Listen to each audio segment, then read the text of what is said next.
Hello YouTube. Today I want to talk to you about a mental health topic that I think is going to be relevant to a lot of you guys and girls on the channel. And this is going to be anxiety. So in general, I do think that anxiety tends to be the most widespread mental disorder, quote unquote, there is, because we all suffer from anxiety, but from varying levels. So some people will have a little bit of anxiety here and there, and some people will have so much of it that it becomes incapacitating, meaning that it's going to ruin their life. And it can be associated with several things. It can be social anxiety, the fear of going out in the wood and discussing with people, interacting. It can be also something that could be linked to a traumatic event in the past. All of that can be a trigger, but the bottom line with anxiety is that it tends to be something that has its peaks and valleys. And I've personally found that lifting can be an excellent tool to make sure that you experience much more lows than highs when it comes to anxiety. That being said, I've also been on the receiving end of a lot of issues when it comes to lifting because it can also make the anxiety peak. And that is something we want to avoid, of course. So I'm going to talk to you guys about my findings, the way I apply it for myself, because I also sometimes suffer from anxiety. And depending from people to people, for me, for example, I have no issues with interacting with others. I have no issues with public speaking or things like this. What makes me anxious is knowing that I'm not doing something right now.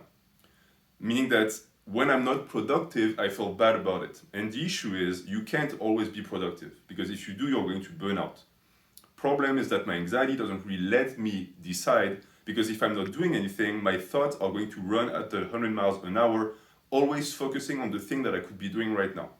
And the issue with that is I can, if I want, soothe it by giving it work, but it can also make it stronger. And at some point, I'm going to be stuck in a position where I cannot possibly work more, and the anxiety is going to still be there.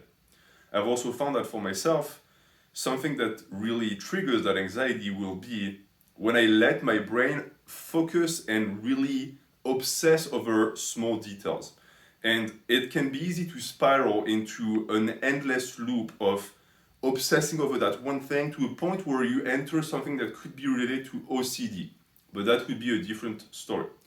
Today, I want to explain what I do to make sure that all of these negatives are stuck under control and how I utilize lifting to manage that. So for me, lifting is that one time of the day where I think about nothing, meaning that I do not think about the problems of the day or what happened at my job. I don't even think about lifting, meaning that I've reached a point where my techniques and the reps I do and my program is so ingrained in me that I can just go through it. And some people would say that this is going through the motions and that it's not good. I don't think that's the case. I think that it's a representation of mindfulness. And for anxiety, mindfulness is going to be a very important practice. Just the ability to be in the moment without being consumed by your thoughts, because you can separate the two. And I think that for people who struggle with meditation, you will find that meditating while you lift weights is actually highly doable, and it makes it much easier because it's like a routine. Your body is being busy doing something, and therefore your mind can rest because in a sense your mind is already applied to the lifting. Even if you don't have to actively think of it, the neurological patterns of lifting are going to force you to focus on it without focusing on it. So that's a great way to actually get rid of those time periods where you would be thinking about things, because now you could just be lifting instead. And I've always also found that once I'm done lifting, my mood elevates, all of my anxiety is way lower. That can be associated with hormones, but it's also, I think, the fact that I've just been highly productive and not just from a mental standpoint. And I think that for people in the modern society we live in, it's a big factor because we tend to be way too industrious with our minds at our jobs because most people, let's face it, don't really work with our bodies anymore. And the issue is that we perceive that as being enough to be exhausted, but it isn't. Meaning that we still have a body full of excitement and full of physical energy with a mind that is spent. And when that's the case, your body still sends signal to the brain to be active, but the brain is already tired. And that's when anxiety happens. And you can prevent that easily by just training and working out. And when you get started, it won't be much. But I can tell you this, it's going to be tough at first, but when you first start getting those sweet kicks of endorphins after the training, which usually tends to happen like 3 months, 4 months in, you're going to be hooked because your body is going to want to get more and more of that. And because it's a positive cycle, when you're natural, you can let your body do it. It's perfectly fine. So that's the good thing. The issue is, as I've described before, that letting your body and your mind and the anxiety in your mind dictate that you have to do something to be soothed can result in a lot of problems. For example, let's say one day you can't train. I can tell you that this day is going to be a high anxiety day, meaning that you are going to be less flexible than it used to be because now you have this obligation, you have to do it. And it might be to a point where you're going to have to program your training regimen around that fact. So for example, if you were training 3 times a week, but the anxiety was getting worse, I would suggest that you try and split the workout so that you get 4 or 5 days instead of 3.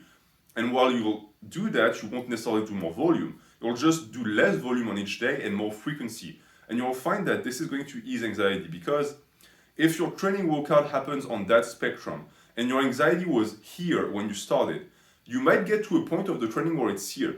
But because the training is still long, the anxiety might peak again mid-training, and that's no good. It's going to develop a bad relationship with the workout. So you might want to end it when it's here.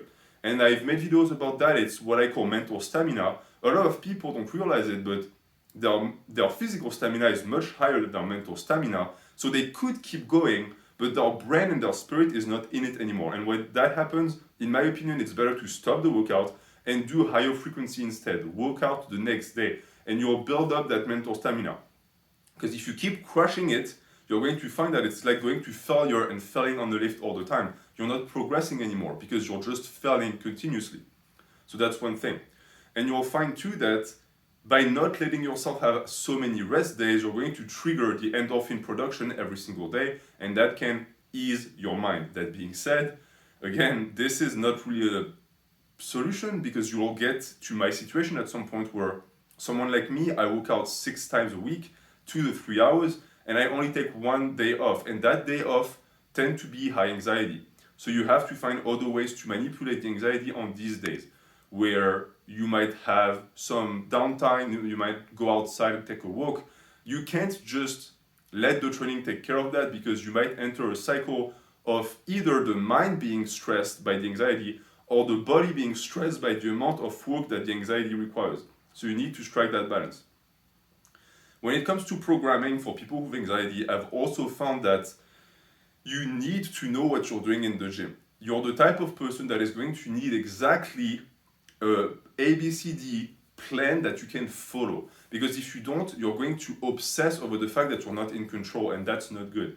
So I encourage you to research the videos I made about programming and you make a solid plan. Procrastinating and just doing whatever is making your anxiety work. You want the ability to project yourself in the future and know exactly what you're going to do on what day. On the flip side of that, of course, this can become an obsession and you can become a control freak over it. And the solution is fairly easy. You'll find that the control freak thing can also be applied to diet.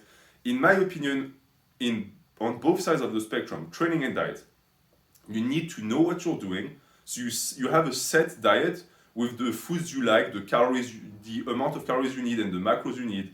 And for the training, you have a program, but once they're set, they're set. You're not going to touch them anymore because I find that the anxiety is boosted when you go back and you modify little things here and there all the time because it's making yourself constantly doubt what you're doing. You need certitude. So yes, there are going to be certain periods of time where you're going to have to try things out, but when they're stabilized, they're stabilized. Don't touch them for the sake of touching them. Change is the enemy of anxiety control because it's killing the environment. It's killing your ability to know what's going to happen and it's making it worse. And I know that deep down the problem is that anxiety because it's making you fidgety. You want to modify things, you want to be in control, you want to see if maybe you can tweak a thing. Resist that urge because you know that if you let it do what it wants you to do, you're going to repeat that cycle again and again. So you need to keep that under control. And for anxiety control, that's really all I'm doing. Personally, I would advise people who have the ability to try and master it without drugs or medication. If you have an extreme case, of course, you might need a chemical crutch. But for the vast majority of the population who have mild degrees like me, we can get that under control. It's our responsibility. So I'm going to leave you with that. I'm going to make more videos about the psychology of lifting, and I actually made a playlist for that, so check it out. Thank you for watching.